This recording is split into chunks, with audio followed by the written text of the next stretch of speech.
Loma Linda is built on faith. It's built on the faith of those who are here now as they look to the future and plan for what's next, but it's really built on a legacy of faith that's come from so many people before us, on whose shoulders we stand. In the early 1900s, Ellen White was pressed to start a healthcare and educational institution in Southern California. She appointed a young pastor by the name of John Burton, said, "John, go find a place." So he found the Loma Linda Mansion, the old heritage sanitarium that was here, and said, "I think this is the place." Other church leadership were not quite as enthused. They didn't think we had the money. And yet, because of the faith of those individuals, they stepped out, they went forward, the money came in, and that was the beginning of Loma Linda.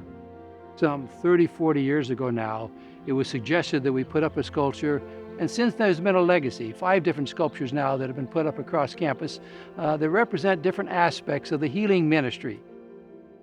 Those all capture the story of Loma Linda in a pictorial way that I think has a profound impact, not only on visitors, but on those on our campus passing them every day. The human form is just the ultimate challenge and the ultimate beauty. When I sculpt the emotions, I literally have to go there myself in order to capture and portray. Sometimes I look in the mirror, but my face is not terribly expressive. I'm not an actor, but I can feel the muscles on my face, and I know what pain should look like and what joy should look like, what inner peace should look like. I try to capture all that in little tiny movements in the clay, and it's startling how small changes can completely transform an expression and an emotion that it expresses. I had read the account, the story, the narrative of Ellen White arriving in Redlands and riding the wagon and coming into the area.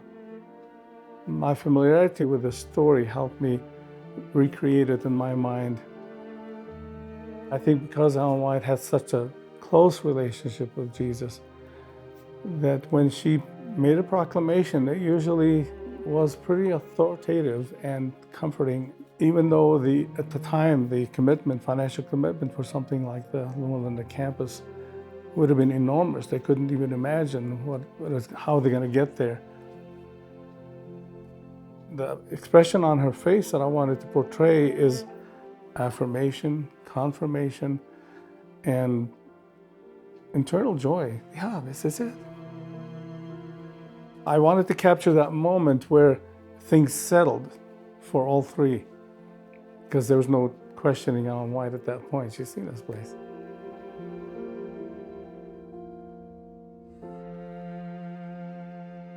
Well, in 1905, when they purchased it, it was already a sanitarium, and within a month opened the School of Nursing. The nursing profession, in my view, sets the culture of an institution probably more than anything else, more than doctors do. And so the fact that our School of Nursing says we want a sculpture representing the role we have played is significant. It was a 1950s class that came together and said we'd like to donate money to create a piece that honors the nursing program and the nurses who've come out of here. And I think there was some romanticism around that era, that the clothing itself were very distinguished. You know, they had the cape, and they had, of course, the cap. The rest of it was a real uniform, starched and everything. I was able to borrow one of the capes to get the right weight of the drapery. It's wool, it's really heavy. I had to dry clean because it's been hanging for a long time, so it was fresh. The concept itself was entirely the school's. Jesus is present, and the light is in his left hand. His right hand is on the nurse's shoulder. The light is transferred through him to the nurse, and her right hand is on the boy's shoulder. That light is continuous. It's moving from Christ all the way down to the most needy. In the end, to be his light is probably the most succinct description of what the work is about. That facilitating God's healing to the suffering, to the underserved. And I think one of the best illustrations of that is actually Alan Collins' depiction of the Good Samaritan on campus, which was an inspiration to me. I wasn't even sculpting when I first saw that. That piece is so powerful. His work tends to be more stylized, which means that it's not about the detail, it's about catching your attention to the meaning, to the forces involved, to the emotions, the connections. I was a nursing student when the Good Samaritan sculpture was installed, and I remember just coming and standing and looking at it and absorbing all of the wonderful surprises that were part of the depiction of that story. Then later, as I would teach medical students about whole person care, that was one of the assignments that we had, was to come up and have them just stand around the sculpture and absorb it and live with it and see what it was that spoke to them through that visual depiction of the story from Scripture. To me, the Good Samaritan statue is even more pertinent today than it was when it was put up 30, 40 years ago. Because what is an example of the biblical story of the Good Samaritan, where a Jewish man was robbed, beaten, and left by the wayside. Two fellow countrymen, a teacher and a preacher, if I can call them that, walk by and says, "Sorry, I can't help you." In their minds, they were saying, if I help him, what will happen to me? And didn't want to take the risk. It took a man from another culture, a disgraced, cast-out culture, the Samaritans, to stop and say, I'm going to reach out and help him. That's the story of the Good Samaritan. So when Alan Collins, the sculpture, portrayed this as saying, okay, we're going to select an African American as the Good Samaritan in this sculpture, how meaningful it was. It wasn't another Jew reaching out to this man. It was a different culture saying, I'm going to step across that boundary and help. And that's really become the iconic sculpture of Loma Linda, not only because it was the first, because it has such powerful meaning in our world today. After the Good Samaritan sculpture, a number of years went by. But Dr. Matiko, who had commissioned the first sculpture, said, I would like to do one more on campus.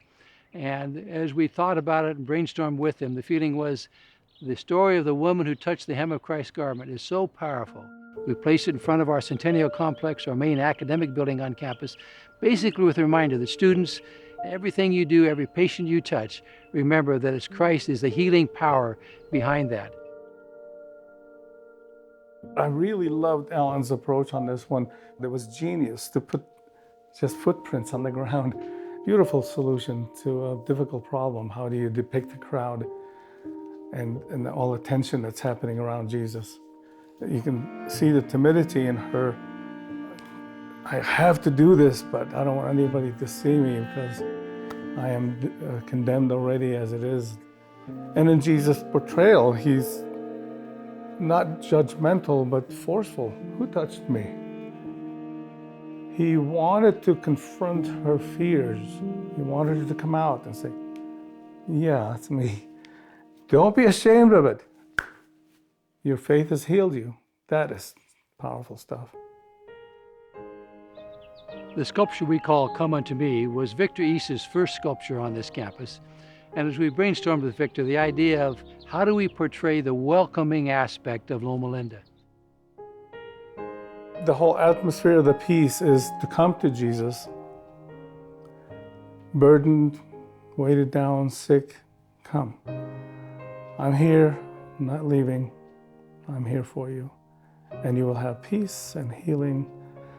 And that's what distinguishes Adventist healthcare, is that it's more than just medicine, it's more than just surgeries. It's about paying attention to the whole package. And when Jesus is sitting there with arms open, paying attention, there's this child running at him because he's just been healed. There's wholeness there.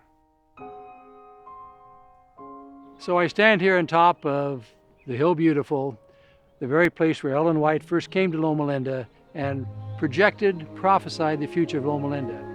And I can look right down over here and see the new hospital. And I often stand and think, what would Ellen White say today? I think she would undoubtedly say once again, this is the very place.